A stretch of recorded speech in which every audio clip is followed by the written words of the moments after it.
will be an opportunity to ask Congresswoman Claudia Tenney questions.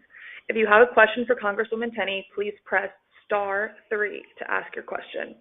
This call will be an opportunity to hear more about Congresswoman Tenney's work on behalf of the 22nd District. But most importantly, this call is to hear from you, to have your questions answered and directly interact with your representative, Congresswoman Claudia Tenney. Again, this is a town hall style phone call. Please press *3 to ask the Congresswoman a question. Now, I'd like to welcome Congresswoman Claudia Tenney. Thank you, Kate. Just want to say hello to everyone, and I think this is our fourth town hall. And I just want to say thank you for joining us, those of you who are on the line. I look forward to spending the next hour or so answering your questions, updating on what our office has been accomplishing on your behalf over the past year and a half. As I've traveled across the district, it's been a tremendous honor and a privilege to meet with so many of you and to speak about the issues that impact our families, especially our small business owners, as a small business owner myself, and obviously farms, and especially our family farms, many of who are in legacy status with so many of our families. The feedback I've been receiving has been really helpful in getting our office together and also in advocating for you fiercely throughout the region. Has inspired us to do a lot of legislation and amendments and a lot of large packages. And your input does really matter. And we've remained committed to you. Our feedback in Washington is an effort to make real policy changes that benefit our families back home. Just for examples, the number of bills I've introduced have been a direct result of your conversations with me and your constituent advocacy. So by bringing these problems that you face directly to us, that's exactly what democracy is about. That's exactly how a bill becomes a law, and we've been able to find real solutions on a number of issues. Some of them are in standby. We're trying to get them passed through the House and through the Senate and ultimately on the President's desk. But it's been a real honor to hear from you and to know that we can actually make a difference.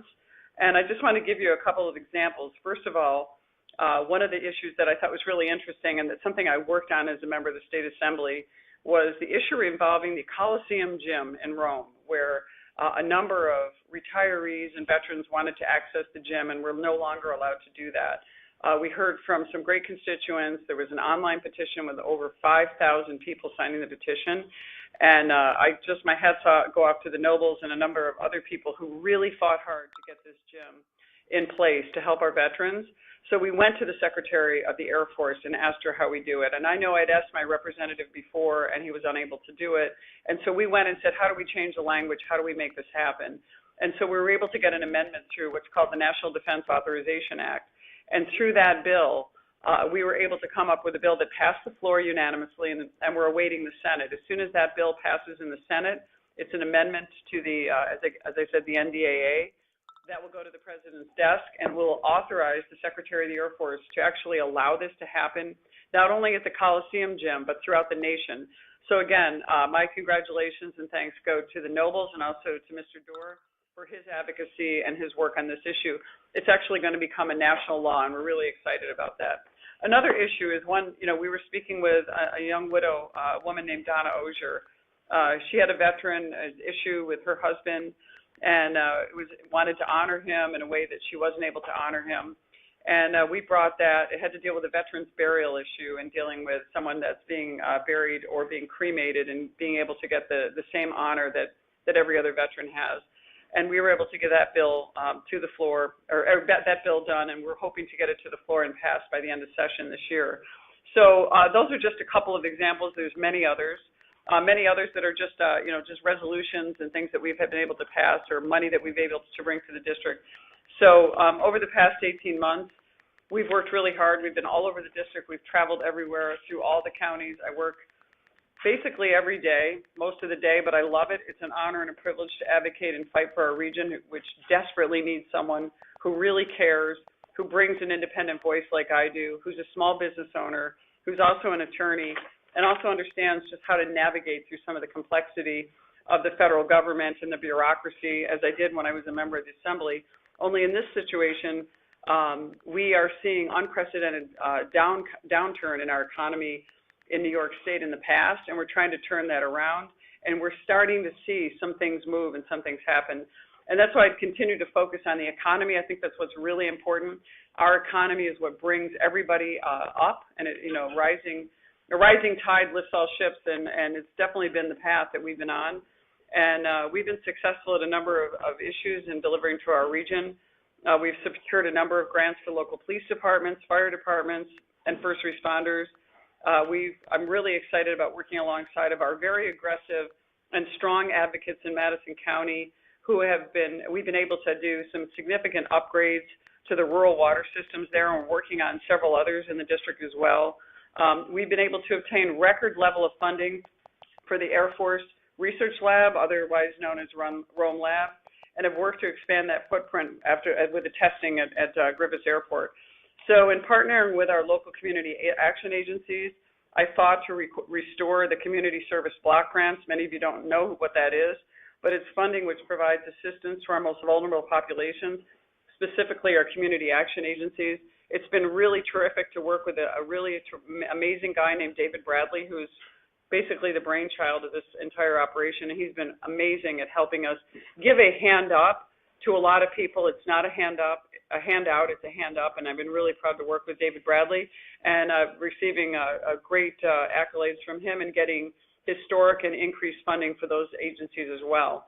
Also, my amendment to also increase community development block grants, a different kind of funding that's coming through, by $10 million passed the House unanimously.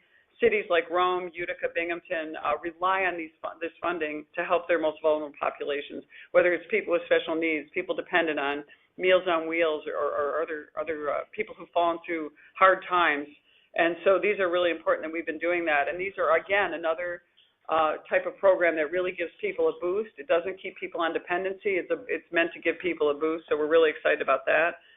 We also fought very tirelessly to help ensure that the victims of flooding that has ravaged our region for a long time, last summer especially, but also going as far back as 2006 in the Southern Tier, 2011 with Irene and Lee, 2013 again on the northern end of the district, and last year, unfortunately, we had some flooding both in the northern section of the district and also down in the Binghamton, Tioga area.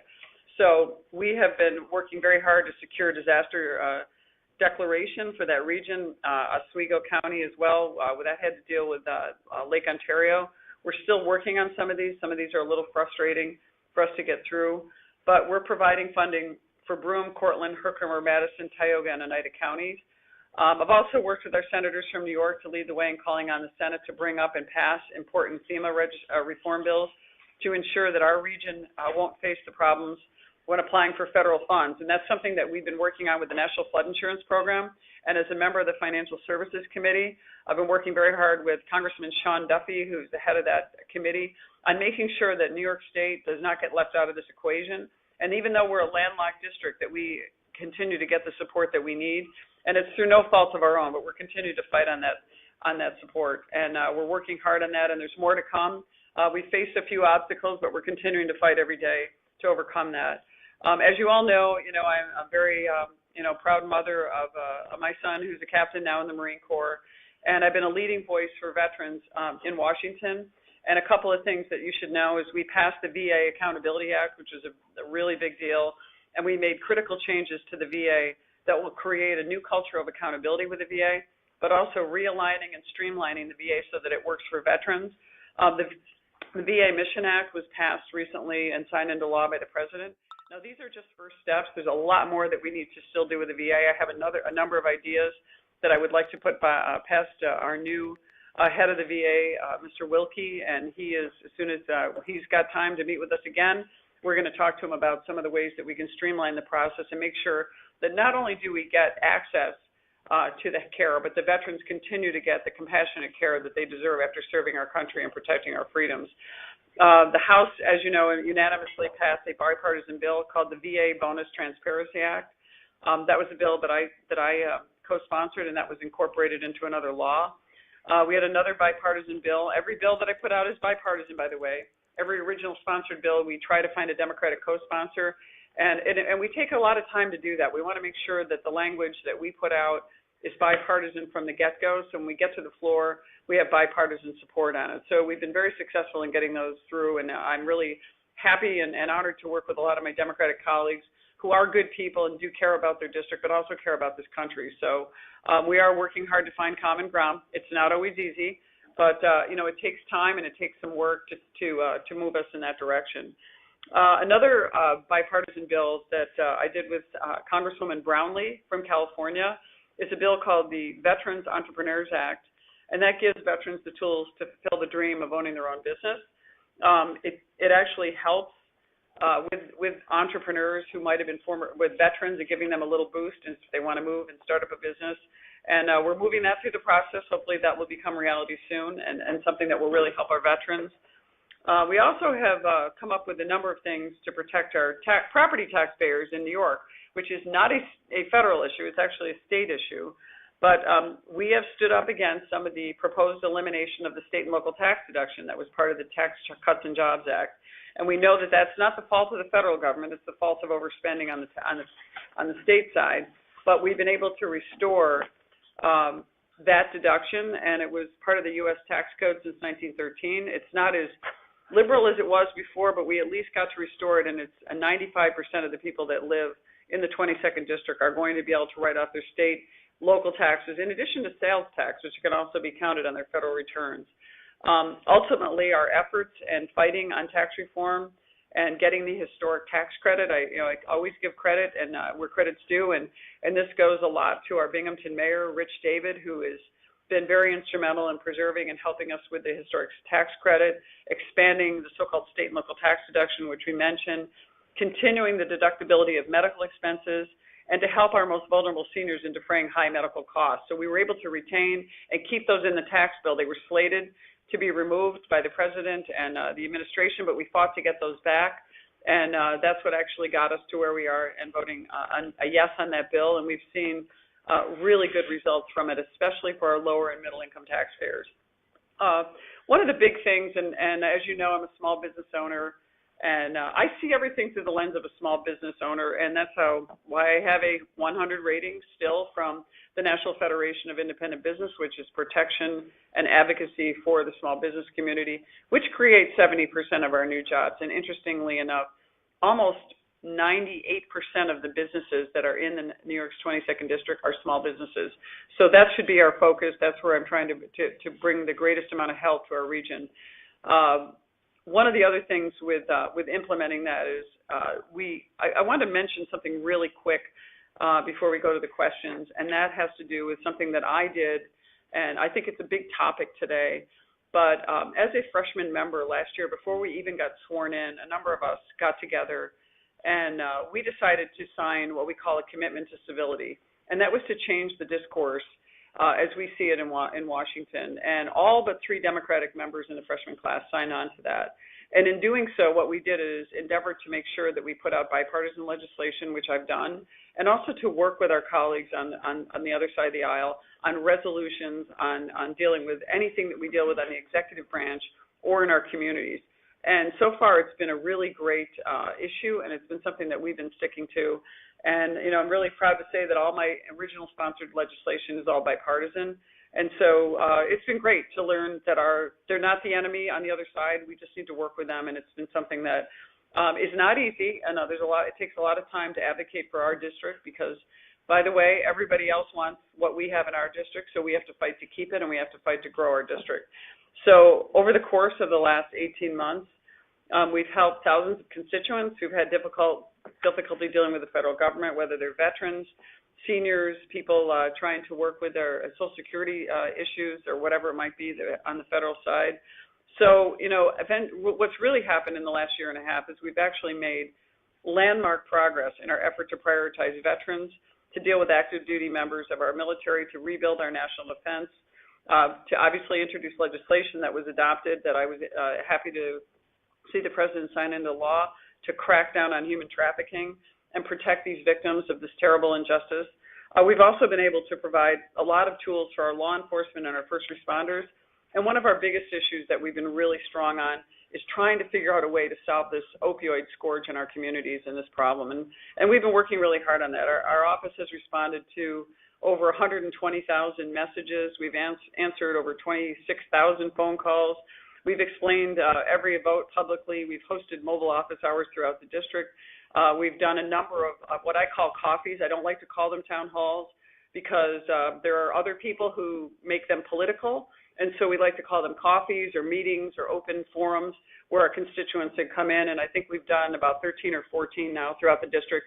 And so it's been great to get the feedback, and that's where a lot of our information has come on a lot of the problems that we've been able to solve, whether it's dealing with an opioid situation or crafting a bill for veterans or something to deal with protecting our Social Security and our Medicare and making them affordable and making sure we're protecting our taxpayers. All of those things have come from our meetings individually in small groups and even some large groups with constituents. And so we continue to work every day. It's an honor and privilege to do this. I do work every day. I love the job. I don't have any obligations other than my poor dog that doesn't get to see me very much. But I do want to say thank you to all of you who are on the line. I want to give you a chance to ask questions. You need to press *3 and then just submit your question and we'll start. So thank you very much. Let's get going. So the first question will go to Paul Sheldon on bills that are held up in the Senate. Paul, you can ask your question whenever. Bill. Paul Sheldon? Paul. Are you there, Paul? Yeah, hi. Hi, is this Paul? Yes. And how you been doing the last couple of weeks? Well, I've been very busy, but it's been exciting. So what your question is about the Senate, right? Yes, it's the total amount of bills that you have helped pass through the House that have been delayed in the Senate. I would like to know the number figure, because I know there's a lot of bills that you've worked on that regular civilians don't even know that work has been done because it's stuck. Yeah, well, thank you for the question, and that is one of the biggest frustrations of this job is we have passed over 400 bills and counting that are sitting at the floor of the Senate waiting for action to be taken. And of those bills, I've co-sponsored 239 or 40, and I've had over 58 pass the House so far, and 7 have become law. The House has passed over 1,000 bills. Not all of them have been taken up and gone in the Senate, but some have. 194 have become law, and we've done all of my bills that I introduced as an original sponsor, which is there's an original sponsor and there would be a co-sponsor. All of them have been bipartisan, and so we work really hard to work with the Democrats on that side. But there's an interesting thing that you hear about in the news called the filibuster rule, and the Senate doesn't take these votes up unless they have 60 votes, so they basically have 51 votes with the vice president. So right now, they need 60 votes to pass these bills. Once in a while, they abandon the filibuster rule and go to a simple majority. But our biggest frustration is not so much the filibuster rule, it's that we don't have 51 reliable Republican votes to pass bills that we are waiting on to get over there. So we're hoping maybe we can increase that number and we can get more Democrats on board to get those bills passed. But it is a problem. There's a lot of really good solutions, bipartisan solutions that could be passed if only we could get, we could get our minority leader, who hails from New York State, Senator Schumer, to get on board with a lot of these things. It would be really great. But thank you for your question. We appreciate you listening tonight. Next question. Thank you. Up next is Peter Clark. And remember, if you have a question, to press *3. Hello. Hi, is this Peter? Yeah. Peter Clark, go ahead. Yeah. I had some concerns. I was just wondering what your thoughts were on some of New York's rankings.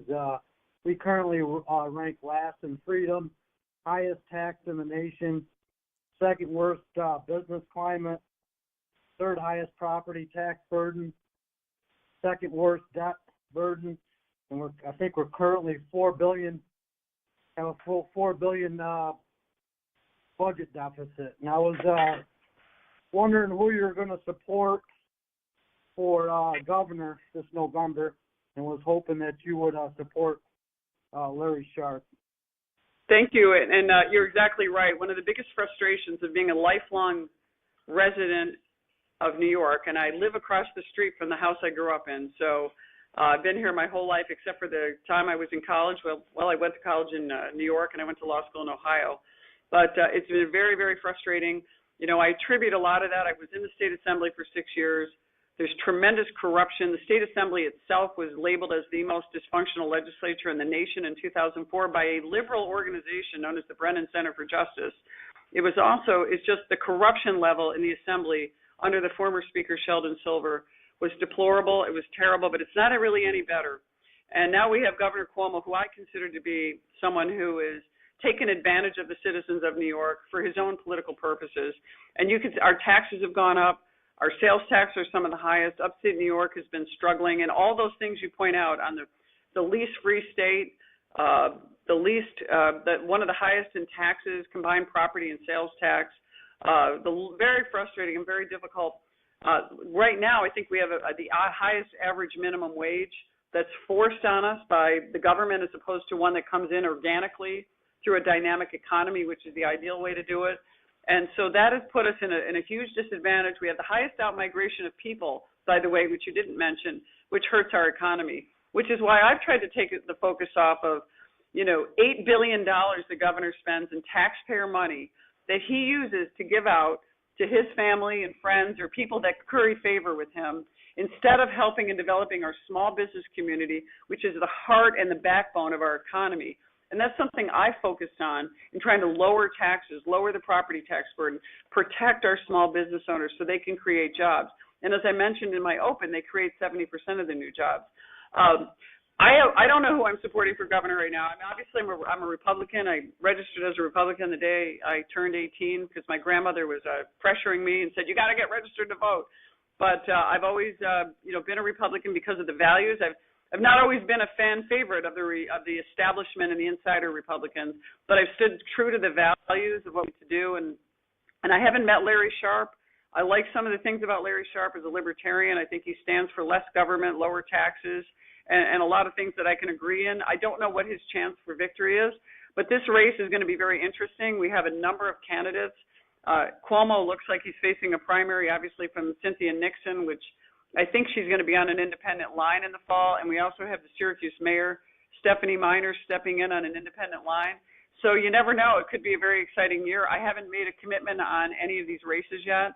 But I will tell you that I'm going to support someone who's just like I am, very independent, anti-corruption, respects and cares for the taxpayers, and understands that we need to protect this nation. We need to be secure. We need to make sure we're streamlining our resources, protecting our veterans, protecting our neediest citizens, and making sure that we're doing that in a humane and compassionate way. And I continue to fight for that. And it's unfortunate that we're in an environment that a lot of people don't really understand that we are not in a democracy, a pure democracy. This is a constitutional republic that is dependent on self-governance, on the citizens knowing what's going on.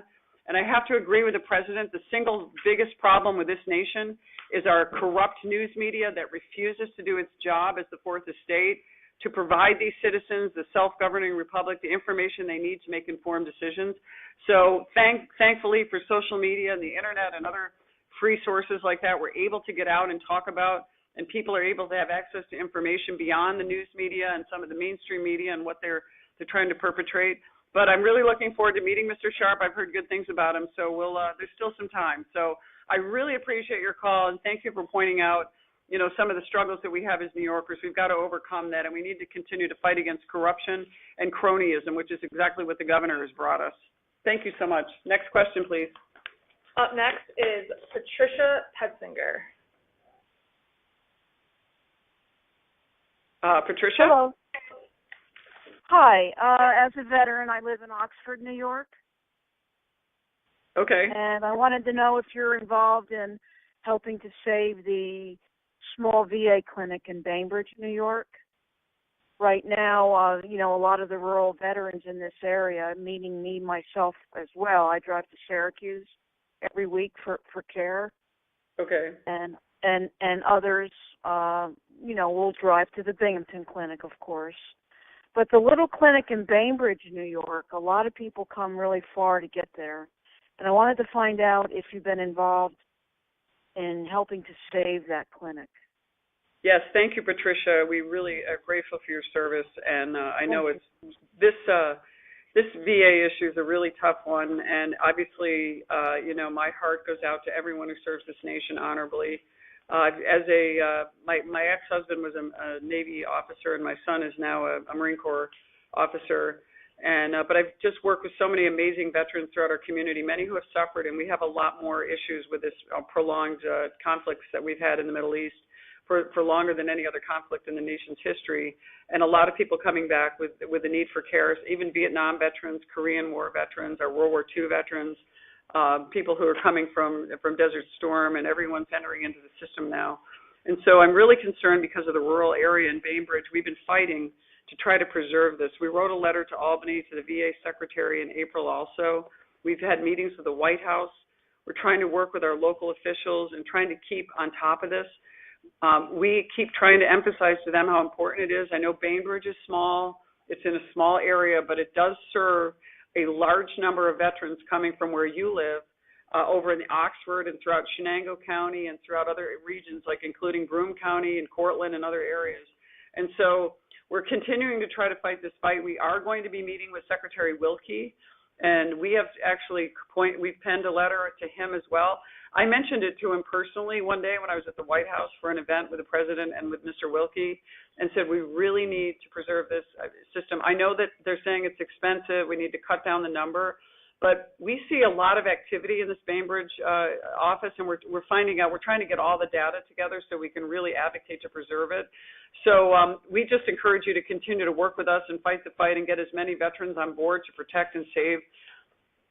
It's a small area, it's a small center, but we think it's really important, and we are really grateful to you for supporting and trying to keep it there. I just think they don't understand the nature of our rural area and the difficulty in getting around and not having access, and for you to drive from Oxford to Syracuse is a significant drive.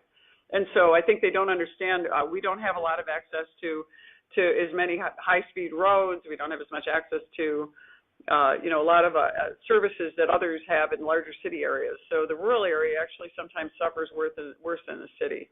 But we appreciate it. We're continuing. We're on top of it. We're very much involved, and we're hoping to save it. And we're hoping that it won't be too much of a cost to the VA, because we certainly think that they do a great job. So we've been in contact. So just want to say thank you for what you do, and don't give up. We need to continue to fight this fight. Okay, remember, if you want to ask a question, to press *3. *3. Thank you so much. Up next is William Wolf. Yes.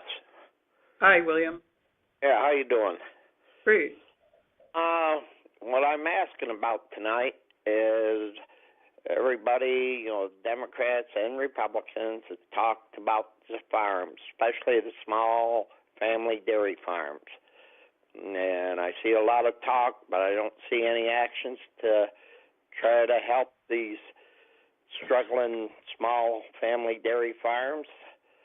And we're dropping all the time. Pretty soon there isn't going to be any left. And I don't see the government helping. No way. Yeah, I tend to think the government has almost been a problem for the farms, but I come from a family that has been involved in farming, including dairy, also beef cattle, and some crops. A lot of no dairy farmers left, and that's sadly because of, as you point out, it's been so difficult for dairy farmers to survive. And I do think that the state has a lot to do with this. I know the federal milk order has been a problem. A lot of things that have been tried. The past farm bill put in the margin protection program, which is a complete failure. It didn't do it. We spent more money paying. Farmers spent more money to the tune of millions for premiums and got very little in return, and it did not help our farmers at all. And I know it's always tough dealing with trying to compete. Obviously, the milk price is so low. I hear from a lot of dairy farmers, and that's a big problem. A way to make the dairy, the pricing better. And also, New York State has to compete with some of the highest costs, whether it's property, wages, different payroll taxes that you have to pay on your wages, and a number of things that make it really hard for a small farm to survive, and just the cost of doing business, the cost of financing, the cost of maintaining a farm, the cost of maintaining your family and your health care and everything that you would have to do. And most of the farmers I know can't even afford health care. They're going without. So we've done a number of things in trying to help. We've improved the margin protection program. I know it's not the only answer, but I also led the letter, which I don't know if many of the farmers realize. We believe that Canada is actually cheating in violating NAFTA on their Class 7 dairy pricing. And we wrote a letter to the U.S. Trade Representative Robert Lighthizer and saying that they need to do something about Canada cheating, because we lost $58 million in just on that Class 7 dairy pricing alone last year. So that's just a small step in the larger scheme of things, but it was a way that we were able to call on them and try to fix that on that side.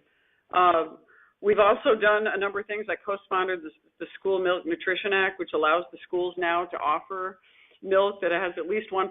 I know under former First Lady Michelle Obama, skim milk was the only thing allowed, and we're now bringing it up to whole milk. 1% is there now. I co-sponsored the bill to bring it up to whole milk, which should help our dairy farmers. And just getting people to understand that milk is healthy. Actually, milk with fat in it, whole milk is actually good for us. And getting some of those studies, we've come around. It seems like nutrition, goes in circles. People think fat's bad for you. Now we find out fat's good for you. So I think a lot of the USDA, we've sent a letter to them encouraging them to do that. We've also stood up and said that any product that's coming out that's not producing milk from a hooved animal, whether it's a goat or a cow, cannot be called milk. So all these soy-based products and non-dairy products cannot be used the word milk, and I think that would help dairy farmers and help educate the public. So there's a lot of ways that we're trying to get in, especially on the dairy side of it. But it's very frustrating, and there's only so much we can do on the federal side. I'd like to see us revise the milk order and take into perspective what's going on in New York State, the oppressive taxes on sales, property, wages, and those things that have cost so much. If you cross the border into Pennsylvania, the minimum wage is $7.70. And dealing with issues also obviously relating to being able to hire migrant workers, on the dairy side for longer than a seasonal use and seasonal term. So there's a lot of things we're trying to work on the ag side. It's very frustrating, but remember, the dairy farmers and small farmers are very similar. When we destroy our small business community, which includes our farms, we're destroying our economy, and we have to be very cognizant of that. As you drive through an NY22, you will see all kinds of big box stores and chain stores that cater to politicians and wealthy people, but they've displaced many of our very good small businesses, and we need to go back and make sure that we have a level playing field, not just for small businesses, but also our dairy farmers who are trying to compete, and our small farmers trying to compete against the big guys who have the advantages of economies of scale. They also have the politicians, many of them in their pocket, because people love to go to a big opening of a big business, but they're not as excited to go and see like a small entrepreneurial operation start up, whether it's a dairy farm, whether it's a crop farm, or even a beef cattle farm. Those types of places, we need to start moving away from this, bigger is better, and moving more towards understanding how this country was founded on small businesses and our small business community, because that's when we were thriving and our communities were doing well. We had a very vibrant small business community, and we need to revive that. And that's what freedom is about, and that's what our country stands for. But we are working hard. There's not any silver bullet that's going to solve this problem, but I think we're moving the ball a little bit. It's not the whole total answer, but I think we're trying to make things better. I appreciate that you are working. I assume you're a farmer, and we thank you for what you do. And we know it's hard work, and we know that it at times it looks the future looks dismal, but we want you to hang in there. You've got an advocate. I'm fighting hard for our small businesses and our dairy farmers and our small farmers. So please keep in touch and let my staff know if there's any other suggestions or anything that comes down that you have a problem with or we need to look at. But thank you so much. I appreciate it, and we'll take the next call. So in between questions, we're going to do one quick poll question. The question is, do you approve of the work Congresswoman Tenney is doing in Washington on your behalf? Press 1 for yes and 2 for no. And up next is Joseph Nigel. Joseph? Hi. Hello. Hi.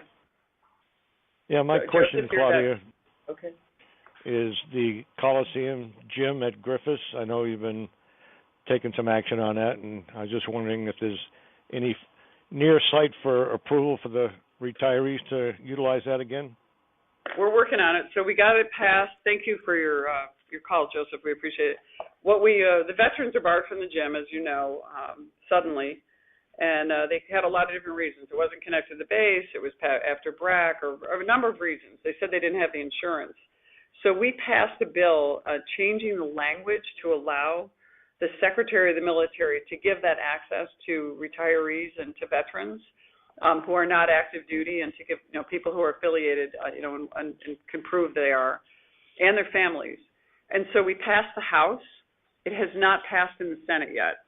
We need to get it to pass in the Senate, and we need to then have it signed into law, and then we are going to work with the Secretary to make sure that that access is allowed. And that's where we are with it now. So we're still fighting to get that through on the Senate side, but we've been hopeful. We've heard good news on that side of it. So there's no reason why they would. It was unanimously passed in the House, and we assume it's going to be passed with strong support in the Senate as well. And the President is 100% behind it, so it will be signed into law as soon as we can get it through the Senate. And I'd love to have some of the people who have been real advocates on this, if we can get them down to the White House for the bill signing, it would really be terrific, because it is really a demonstration of really what grassroots advocacy is and how a bill becomes a law, and just taking your concerns and really fighting and advocating and making it happen. So we feel very confident it's going to happen, but that's where we are now. So they don't have the access yet, but we're working to get it done as soon as possible. But thank you very much for the call. We appreciate it. Up next is John Dunn. Hi, Claudia. How are you tonight? Great. How are you? Doing well. I was disappointed in the vote today with the Goodlatte bill on immigration. I'm wondering how you. Yeah. I'm wondering how you voted, obviously, and where you see this whole issue with security and DACA and stuff going from here. Yeah. Thank you for the call. So I am a co-sponsor of the Goodlatte 1 bill, which is now being called. This bill is otherwise known as Securing America's Future. That's Goodlatte 1. And that's the bill that was passed last week, and I voted on that. Obviously, I'm a co-sponsor of the bill. A lot of people on that bill, Congressman McCall, Congresswoman McSally, who's a former Air Force pilot, a number of people on that bill who's they're border state. She's in a border state in Arizona. So the second bill came around, and I was a little concerned about some of the things that were put in the bill that we could have had and made it better. And I talked to Bob Goodlatte, who's a very good guy. He's the chairman of the Judiciary Committee. And we had worked on some agriculture aspects of the bill that were supposed to be added in. We veered away from some of the things that we would have liked to have seen in the bill. That would be giving more relief to people who are victims in sanctuary cities, which is not part of the second bill. It was a compromise, and that was something that we were concerned about. The first bill did deal with the separation of families at the border that we're dealing with. It was something that the president had signed as an executive order. The second bill didn't really do that, but so I signed onto a bill that was co-sponsored in the Senate by Senator Cruz and co-sponsored with Dave Bratt in the House that covered that bill on the child separation policy. We're still waiting on that. So there were a few things that were removed from this bill that I thought were not as good as the first Goodlatte bill. I don't think all hope is lost, though, because I've been working with a couple of Democrats who have actually gotten a little frustrated, and they've indicated that their willingness to work with us and get a bill passed. So we're hoping, and I talked to the Speaker for a few minutes today, before the end of July, we will have another bill that will be even better and something that everyone can support.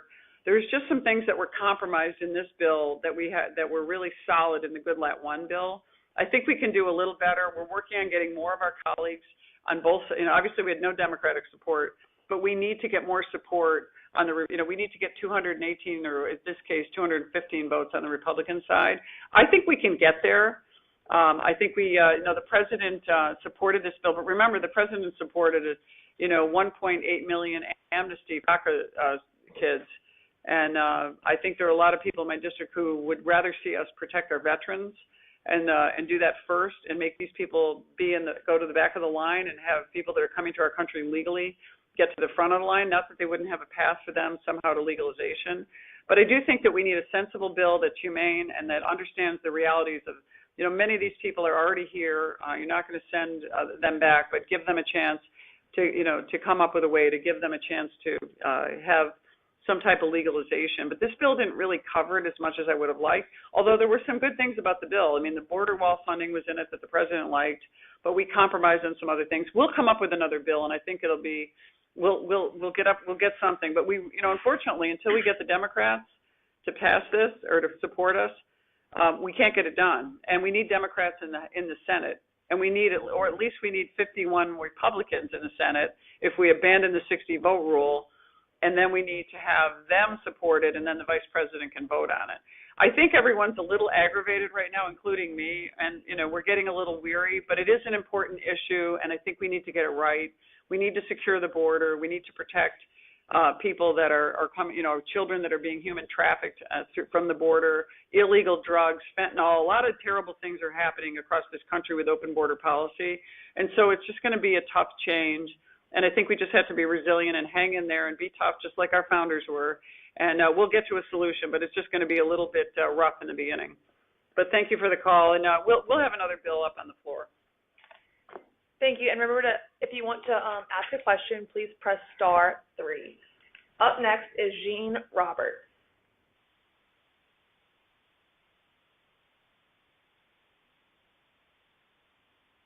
Hello, Jean. Good afternoon, Claudia. Oh, hi. How are you? Good. My concern is Social Security. There's an awful lot in the news. You're continually getting mail regarding we're going to lose some of it, all of it, none of it. What is your best thoughts on it? Yeah, so I really appreciate this question because I have never seen a more dramatic and ugly smear campaign that is being done with Social Security and Medicare. And we've seen this in the past, that they were going to, dump Granny, and now it's going to be Grandma, Granny, Grandpa, the whole family off the cliff. I want to make this really clear. I am going to be dependent on Social Security. My parents were, and so far everyone in my family will be. And I don't consider Social Security to be an entitlement. I think it's something we earn. I've been working since I was 16 and paying into Social Security since then. And I sure hope Social Security is there for me. And I hope it's there for everyone who has done the same thing and paying into it. Part of the issue with Social Security, I don't know if you remember, but during the Obama administration, there was a payroll deduction that was taken away, and so Social Security was actually increased. Under this administration, we've actually increased the Social Security benefits to seniors.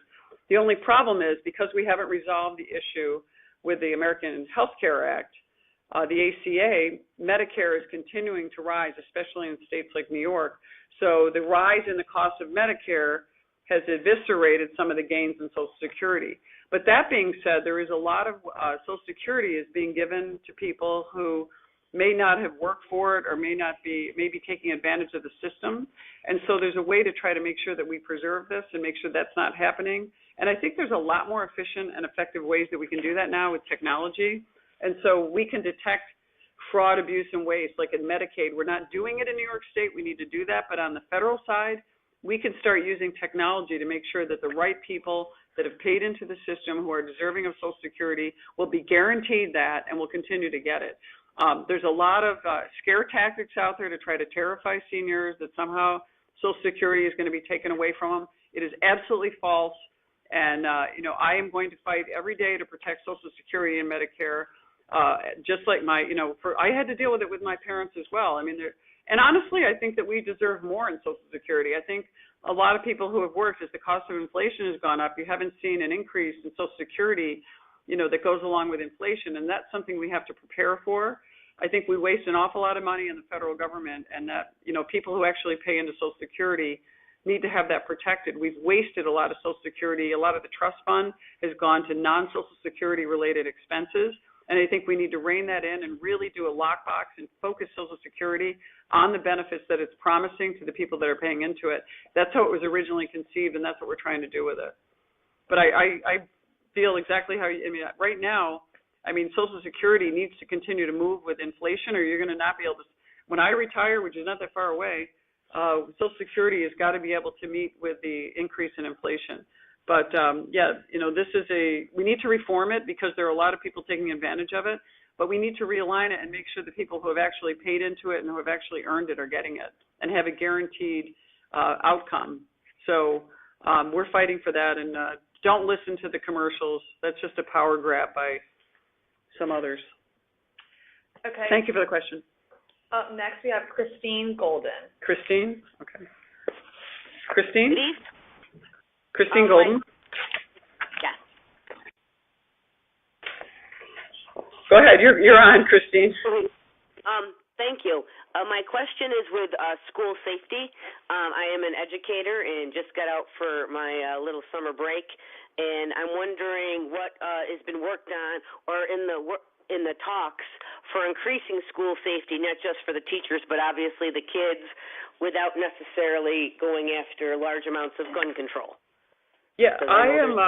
So I know it's a very, very difficult issue, and obviously we've had a lot of problems in the past with it. But I'm the first member of the state legislature to actually put my district office in a school district.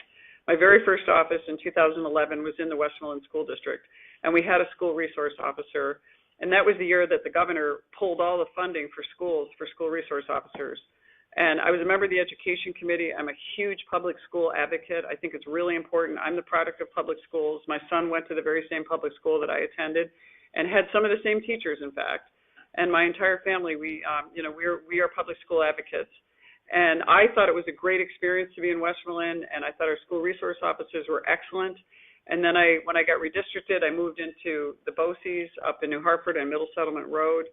And it was just an amazing experience for me to be able to be inside of the school district and watch the incredible work of our educators and dealing with students of all walks of life, especially like a lot of the students with special needs, with IEPs and different levels, all different levels, whether they couldn't walk or talk, or students who had maybe Down syndrome, or students who had autism or on the spectrum. It's really amazing just to see the work that was being done at Westmoreland and BOCES from really just right in the middle of it, and the good work that gets done. But schools are also a target, and we want to make sure that doesn't happen. So immediately after the terrible Parkland, which was one of the last that we had that was of the highest note, we put forth a bill that I co-sponsored that was Securing Our Schools Act, and that bill actually provided a huge amount of funding to our schools. And I know a lot of people, I'm a conservative, I'm a fiscal conservative, but I know what it's like to be a member of the New York State Legislature and see our local school districts get less resources than they need time and time again, in spite of the fact that we had members in the majority who claimed they were helping school districts, but actually were getting unprecedented reductions in school funding coming back to our region, especially the city schools. And so it's really important to me that we provide that funding to school districts, because I just simply know, after being involved with schools, they don't have the resources to protect their thresholds, to protect their students, their teachers, their parents coming in and out of the school district. And so we immediately asked for funding, and that's something that unfortunately we haven't been able to get because it hasn't gotten through where we need it to go. But I also led a letter to increase more funding for that. And also, I'm a strong Second Amendment advocate, but I also think, one of the bills that I co-sponsored was the so-called NICS fix, or Fix NICS, and that had to deal with our national background check system and how it wasn't really doing the job that it needed to do. And that had that bill been in place, and some of the initiatives that would be putting that bill into those background checks into place, we wouldn't have had the issue in Parkland. The reporting was really failing on the NICS side, so this kid never would have had access to the firearms that he had in Parkland. And so that bill was passed, and we're still continuing to work on every kind of solution we can. And quite honestly, just the facts are, our school districts in upstate New York do not get the kind of resources they do in Westchester or Long Island and New York City and other parts of the state. And we need to continue to advocate very strongly for them. And so that's something that I've done. I voted against a lot of the terrible things that went through the school district. For example, counting 40% of the teacher evaluation based on the students' test grades. That was ridiculous. I voted against it from the start. I was one of the very few who did that. In fact, I think most of the opposition party voted for it, including all of my colleagues that were from our region. And I thought it was a really bad idea. They also voted to put the disclosure of these teachers' evaluations online, and I voted against that as well, because I didn't want teachers to be targeted in any way. We want to have constructive feedback for teachers and help them to advance. So I've stood up for those things from the very beginning. I took a lot of heat for it. I take a lot of heat from the media and from a lot of people for just telling the truth and just being common sense. And so I'm willing to do that, but I do realize that this is a huge problem. We sat down with the Utica City School District and a couple of other school districts and worked on their strategic plan to try to provide more safety in the schools in ways that we can educate the students, educate the teachers, make sure that everybody is aware of how to deal with if there's an active shooter or if there's a threat of a shooter or there's a student that is suspicious or a student that, there's some flags being raised that we can say we need to deal with this student or this issue. All those things were so obvious in Parkland. We had a breakdown across so many, whether it was law enforcement, they had no plan in place. There were a lot of things that could have been avoided there. And I think we are doing, our school district, and my hat's off to our superintendents, our police forces, both the Utica City, Rome, our county sheriff. Those groups are really working hard to try to make sure our schools are safe. And I must say that even in Madison County and a couple of other counties, they've actually uncovered and stopped some potential threats to our schools. So these types of plans are working. They're keeping us safer, but we can never stop being vigilant on this issue. We have to continue to fight that issue. But I really appreciate your role as a teacher. I have a lot of family members that are teachers, and some of the people that were my greatest inspiration in life were teachers I had at good old New Hartford High School in upstate New York. So thank you very much. I appreciate it. And I'm sorry I'm too long-winded, but I'll try to shorten my answers. Okay, we're going to go into the poll question number 2. It is, would you like to sign up to receive Congresswoman Claudia Tenney's e-newsletter? Press 1 for yes and 2 for no. Okay, and our next question was taken from our online website. Okay. It is from Jim from Kirkville. The Utica OD wrote a story about your record in Congress. Can you tell us about the bills you've passed / what you've accomplished for our region? Thank you, Jim in Kirkville. Yeah, let me just be perfectly honest about the Utica OD. Not a fan. We sold our family newspaper to Gannett, which owned the Utica OD back in 2004. I don't think that they're biased. I think they're completely attempting to try to remove me from office, and that's just my honest opinion about them. They are one of the most destructive forces in our region. They do not tell the voters what's really going on, and I'm sure they're listening, and I hope they are. They refuse to do a editorial board meeting with me. They did one in 2016, but they refused to do one in 2017, and so far refused to do one in 2018. They refuse to report on the work that I've done for the Air Force Research Lab, otherwise known as Rome Lab. I've received unprecedented and historic amounts of resources to that very important cybersecurity asset that we have. That's a federal asset. It's a world-renowned asset. They refuse to even report on it at all, the money that I brought to them. That's unfortunate because God forbid, they have to give me credit for anything. They did a recent story saying that I haven't had any bills passed. Well, I stood with the President of the United States during a very important bill on rolling back some of the excessive regulations in the 2010 Dodd-Frank bill, and 2 of those bills were my original co-sponsored bills that were part of the package that were passed by the Senate and made into law. And so I'm happy to say that 2 of those bills were made into law. I also had 2 other bills that were made into law, but of course the OD put that down as 0, which is not true. I have a number of other original sponsored bills that are all bipartisan, by the way, that will be becoming law hopefully by the end of the year and when they pass the Senate and get to the President's desk. And so, they just don't want to give me credit for anything, but I really don't care what the OD thinks. They've always been against me, and they've always worked hard to try to, malign me to the constituents, which is why I urge people not to even waste your time reading it. But we'll look at our website, go online. We will tell you all the things that are happening. I am a fighter. I was a single mom. I raised my son in that way while I was running our very difficult time running our family business, dealing with my parents who were both very ill. My father was in a wheelchair and going blind. My mom had her own series of health problems. They've both since passed away, but I was there for them. I know what it's like to fight. I care very much about our region. I fought really hard to do a lot of these things. One thing that I think is really interesting that people don't even know is that I was the only employee for the former Yugoslav consulate back a long time ago, and I worked side by side with a lot of people from the Jewish Community Center to help our Bosnian refugees relocate in a safe haven when they were being ethnically cleansed in the former Yugoslavia. I worked on the Olympics in the former Yugoslavia with the Yugoslav consulate and with ABC Sports back in 1984 in between college and law school. I'm very involved with the refugee community and helping a lot of Bosnians and other refugees. I've donated thousands of dollars of my own money and thousands of hours of my time to the refugee center in the past. I don't have that kind of time now. I've also spent a lot of my life helping a full-blooded Oneida Indian named Melvin Phillips, whose land is being taken from him by Ray Halberter, who I've proven is not actually an Oneida Indian.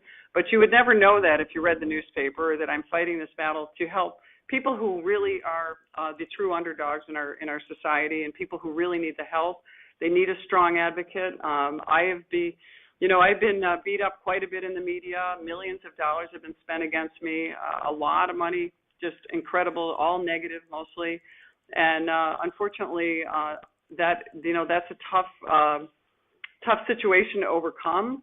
But I've been grateful to so many wonderful people in our community who recognize that we really need a fighter and we need people to stand up and be resilient. I think that's why our area has been struggling. We need more people.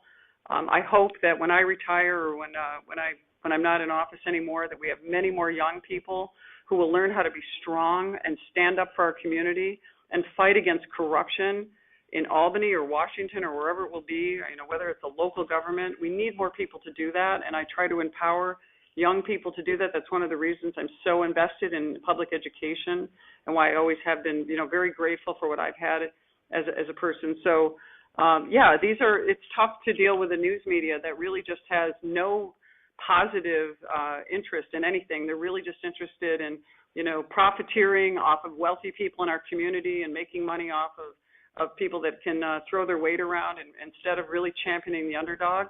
And wherever I end up, I'm always going to champion the underdog, and I'm always going to tell the truth, which people can rely on. And it's been an honor and a privilege to be from my area. I love the region I'm from. I live across the street from the house I grew up in, as I said before.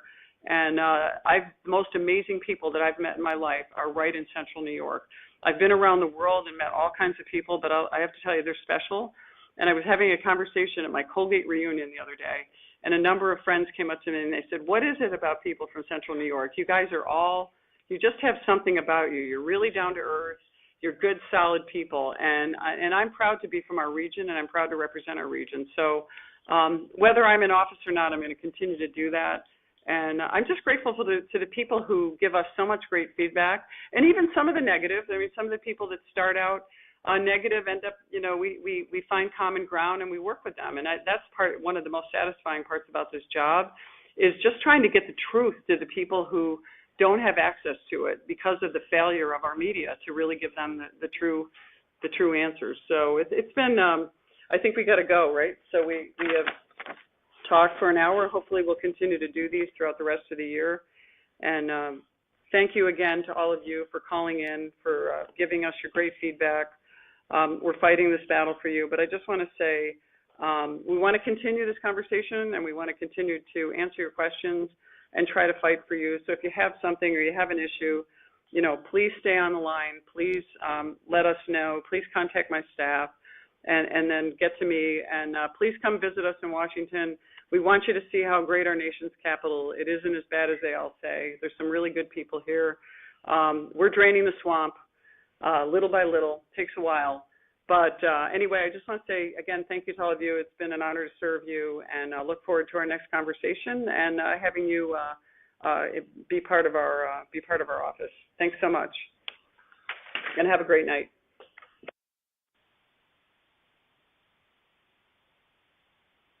The Access Live event has ended.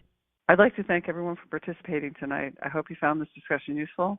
Please send me a message on any thoughts you have about today's call, or if you'd like more information from my office, please clearly state your name, address, phone number, and email so we can get back to you as soon as possible. Thank you. If you wish to leave a message, please press 1.